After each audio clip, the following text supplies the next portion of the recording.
America द्वारा Saudi अरब को non NATO allies की लिस्ट में शामिल करने पर इसका भारत पर क्या बुरा असर पड़ सकता है? अगर भविष्य में ऑपरेशन सिंदूर 2 होता है तो क्या भारत को 4 फ्रंट वॉर का सामना करना पड़ सकता है? अमेरिका द्वारा भारत को दी जाने वाली जेवलिन मिसाइल्स भारत के लिए इतनी महत्वपूर्ण क्यों है और इससे भारत की रक्षा क्षेत्र में क्या असर पड़ेगा? इसके साथ ही अमेरिका और यूनाइटेड किंगडम भारत को कौन से ऐसे हथियार देने जा रहा है जिससे भारत की रक्षा क्षमता में और ज्यादा वृद्धि हो जाएगी? आइए इसे विस्तार से समझते हैं और साथ ही इस बात पर विचार करते हैं कि विश्व की जियोपॉलिटिक्स में किस तरह से तेजी से उलटफेर हो रहा है।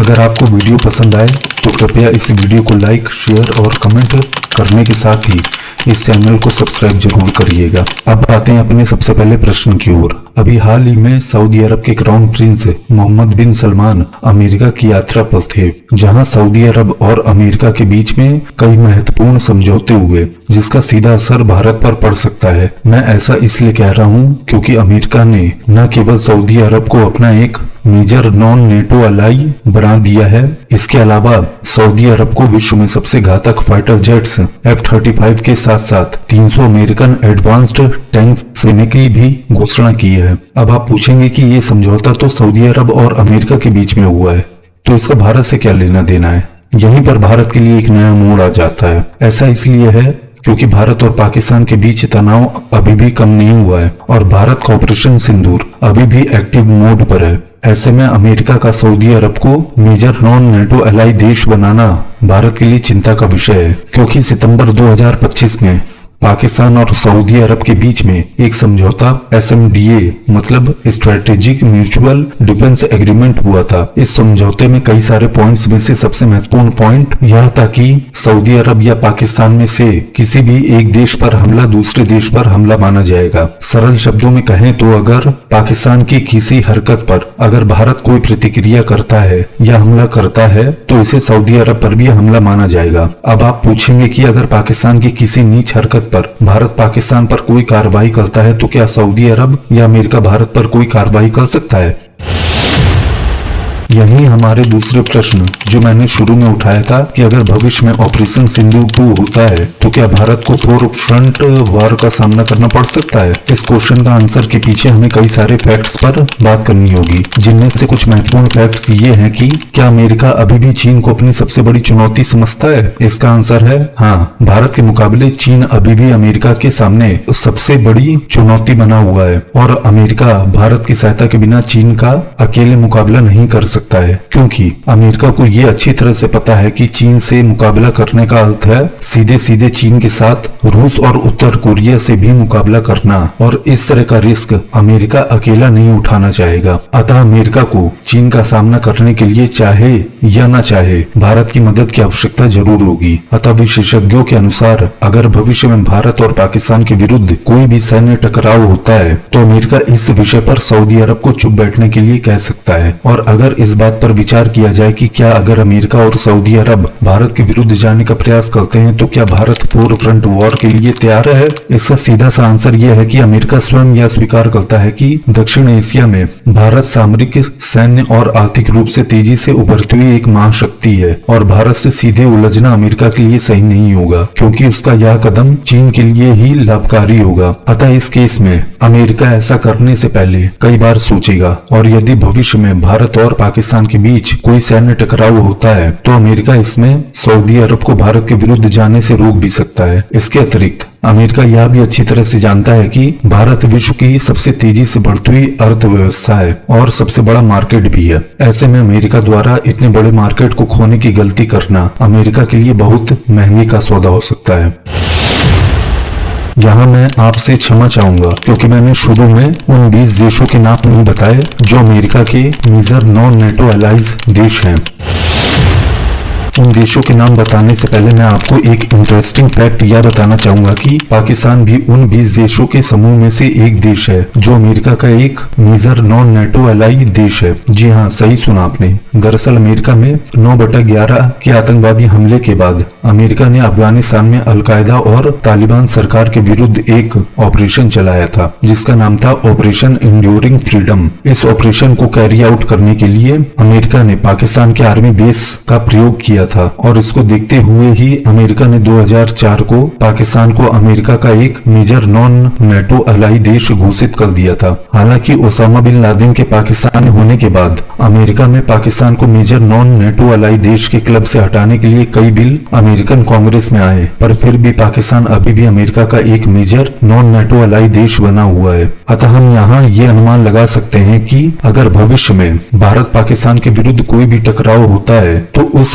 सिचुएशन में अमेरिका का भारत के विरुद्ध जाने का अनुमान बहुत ही कम है। अब मैं उन सभी 20 देशों के नाम बताता हूँ जो मेजर नॉन नेटो एलाइज देशों के क्लब में आते हैं। सबसे पहले ऑस्ट्रेलिया, इजिप्ट, इजराइल, जापान और साउथ कोरिया। 5 ऐसे देश थे जो 1987 में मेजर नॉन नेटो एलाई देशों के क्लब में सबसे पहले शामिल हुए थे। इसके बाद 1996 में न्यूजीलैंड और जॉर्डन देश इस ग्रुप का हिस्सा बने। इसके बाद 1998 में अर्जेंटीना को इस ग्रुप का हिस्सा बनाया गया। 2002 में बहरीन को, 2003 में फिलीपींस, ताइवान और थाईलैंड को इस ग्रुप का हिस्सा बनाया गया। इसके बाद 2004 में कुवैत, मोरक्को और पाकिस्तान को इस ग्रुप का हिस्सा बनाया गया। 2015 में ट्यूनीशिया, 2019 में ब्राजील, 2022 में कोलंबिया और कतर को, 2024 में कीनिया को और अब 2025 में 21वां देश सऊदी अरब हो गया है जो मेजर नॉन नेटो एलाई देशों के ग्रुप में आते हैं।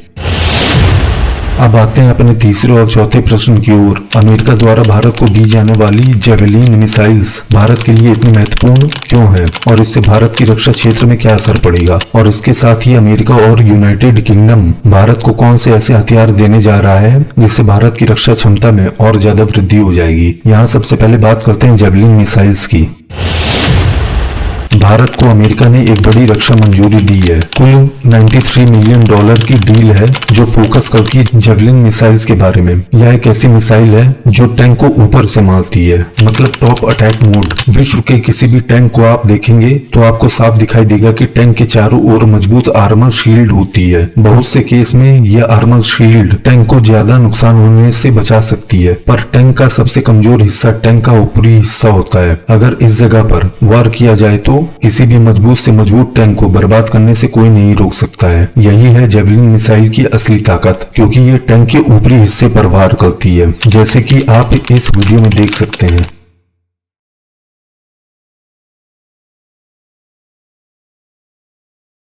ये देखिए, जेवेलिन मिसाइल ने इस टैंक के ऊपरी हिस्से पर वार करके इस टैंक को पूरी तरह से बर्बाद कर दिया है। ये मिसाइल रूस यूक्रेन युद्ध में अपनी ताकत साबित भी कर चुकी है।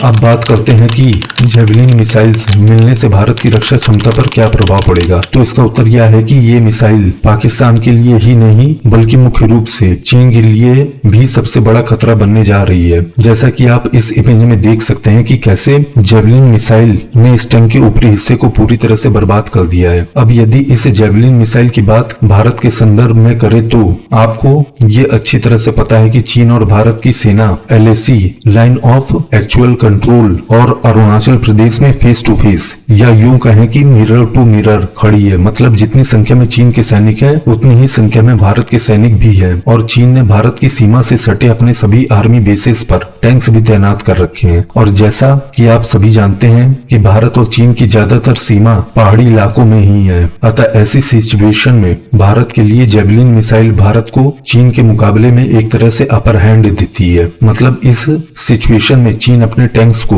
भारत की जेवेलिन मिसाइल से किसी भी कीमत में बचा नहीं सकता है। दूसरा, इस मिसाइल का सबसे बड़ा एडवांटेज ये है कि इसे कंधे पर रखकर कहीं से भी फायर किया जा सकता है। अब बात करते हैं Excalibur artillery projectiles GPS guided shells की। अगर Excalibur artillery projectiles GPS guided shells की बात की जाए तो ये 155 mm आर्टिलरी शेल्स 10 से 20 मीटर की सटीकता के साथ दुश्मन के बंकर, कमांड सेंटर और रडार को नष्ट कर सकता है। इस शेल्स की मारक क्षमता लगभग 40 किलोमीटर से लेकर 57 किलोमीटर तक है और इसकी सबसे खास बात यह भी है कि इसे कम दूरी मतलब 300 से 500 मीटर दूरी पर स्थित टारगेट को नष्ट करने में भी प्रयोग किया जा सकता है। ये कोई गोलाबारी नहीं है, ये प्रिसीजन सर्जरी है। अमेरिका के DSCA ने साफ लिखा है, यह डील भारत की होमलैंड डिफेंस को मजबूत करेगी और रीजनल थ्रेट्स को रोकने में मदद करेगी। यहाँ रीजनल थ्रेट्स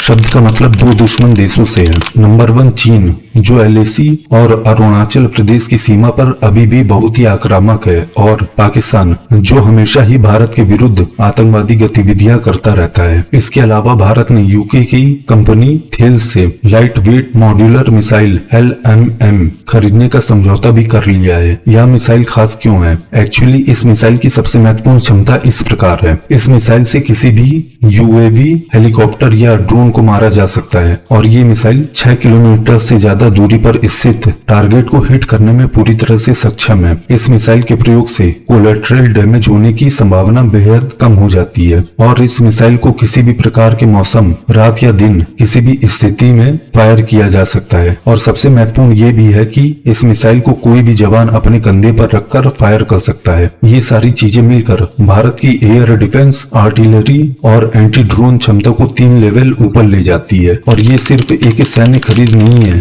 ये भारत की long term Indo Pacific strategy का हिस्सा है। ऑपरेशन सिंदूर के समय पाकिस्तान ने भारत पर 2 रातों को लगातार सैकड़ों ड्रोन्स और मिसाइल से हमला किया था। भारत की डिफेंस सिस्टम ने इन सभी हमलों को आसानी से रोक तो लिया था, पर इसमें भारत को करोड़ों रुपए खर्च करने पड़े थे, क्योंकि कुछ लाख रुपए के ड्रोन्स या मिसाइल्स को मारने के लिए भारत को ऐसी भी मिसाइल्स का प्रयोग करना पड़ा था जिसकी कीमत पाकिस्तानी ड्रोन्स और मिसाइल से बहुत ज्यादा थी। अतः इस खर्चे को कम करने और इस तरह के हमले को कम कीमत के हथियारों से रोकने के लिए भारत ने तात्कालिक इस खरीद का निर्णय लिया, ताकि आने वाले कुछ वर्षों के लिए जब तक भारत इसका सस्ता और प्रभावी मिसाइल सिस्टम या अन्य कोई उपकरण नहीं बना लेता है, तब तक इस खरीद से भारत की रक्षा क्षमता को मजबूती प्रदान की जा सके।